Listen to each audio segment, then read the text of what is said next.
Now your local forecast from meteorologist Shiri Spear and the Fox 25 Storm Tracker weather team. All right, so starting off this Memorial Day on a very wet note, unfortunately, we do have a lot of rain out there for morning and midday services. Notice straight through about noontime, we've got a really high risk for rain. Afternoon showers are going to break up, but we've still got to watch for some pop-up thunderstorms. So the threat's going to come at us from both sides today. Boston, this is your hour-by-hour forecast.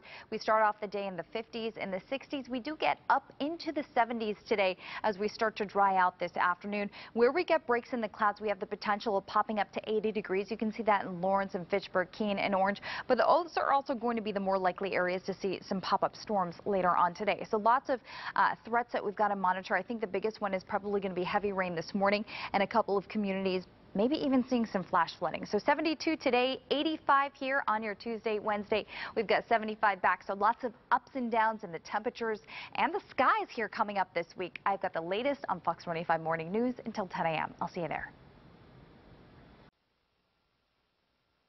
Now your local forecast from meteorologist Shiri Spear and the Fox 25 Storm Tracker weather team.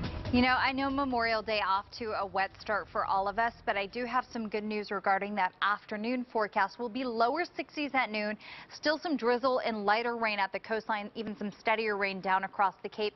But at 3 p.m., let's take you up to about 72 degrees with some breaks in the clouds.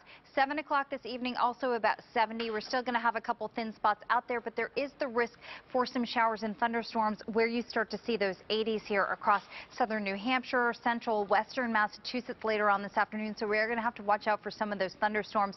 Boston gets up to about 76 degrees later today. Remember, a lot of this morning skewed towards the morning hours, but it will stay mostly cloudy here over southeastern Mass with highs in the lower 70s later today. So there is the risk for some thunderstorms primarily to the north and west of Boston this afternoon. And with it, I think the biggest problem we're going to have attached to any isolated thunderstorm, heavy rain, but also the potential for some damaging wind gusts. And that's where that severe or even strong concern comes in for some of those late day thunderstorms that Kevin Lemanowitz is going to be watching. Tomorrow the heat is on. We've got 80s back and we've got clearing skies. Wednesday also looking nice and bright with a high around 75. You can check out myfoxboston.com for much more in your forecast. We'll see you back here soon.